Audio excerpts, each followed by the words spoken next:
ഫ്ലിട്ടർ and IoT development course ചെയ്ത് കഴിഞ്ഞാൽ ഒരു സാലറിന്നപ്പുറത്തേക്ക് ഒരു ബിസിനസ് ഓപ്പർച്യൂണിറ്റി അവിടെ നമ്മൾ തുറന്നു കൊടുക്കുന്നുണ്ട് അല്ലേ?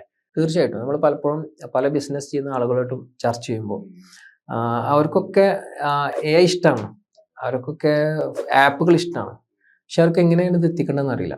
ഇപ്പം അടുത്ത് വരുന്നൊരു പിന്നെ നമ്മളെ സുഹൃത്തിൻ്റെ അവരുടെ ഒരു എക്സിബിഷനിൽ വന്നൊരു എൻക്വയറി ഉണ്ടായിരുന്നു. അവർക്ക് വേണ്ടത് ഒരു പിന്നെ ലൈക്ക് ലോറിയുടെ ഒക്കെ പാർട്സ് റീസെൽ ചെയ്യുന്നതാണ്.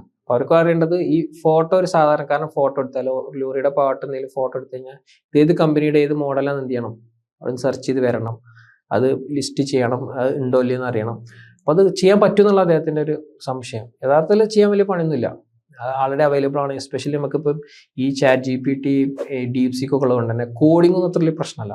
പക്ഷെ അതിൻ്റെ നമുക്ക് അറിഞ്ഞാലേ ചെയ്യാൻ പറ്റുള്ളൂ. നമുക്കറിഞ്ഞാൽ ആൾ തന്നത് നമ്മൾ മണ്ടനാക്കിയിട്ടുണ്ടോ സത്യമാണോ നമുക്ക് നോക്കാൻ പറ്റണം. നോക്കി കഴിഞ്ഞാൽ നേരെ റൺ ചെയ്ത് എന്ത് ചെയ്യും, നമുക്ക് വേണ്ട സംഗതികൾ കിട്ടും. അത്രയും എന്താ പറയുക പൊട്ടൻഷ്യൽ അതിലുണ്ട്. അതായത് ഒരുപാട് കാലം നമ്മൾ പഠിച്ചെടുക്കുന്ന സംഗതികൾ എന്ത് ചെയ്യുന്നുണ്ട്, ഈ ജനറേറ്റീവ് AI എന്നാണല്ലോ പറയാം, അതിലുണ്ട്. പക്ഷെ അത് ഉപയോഗിക്കാൻ, അത് യൂസ് ചെയ്യാൻ നമുക്ക് അറിയണം, അതല്ലാതെ കാര്യമില്ല.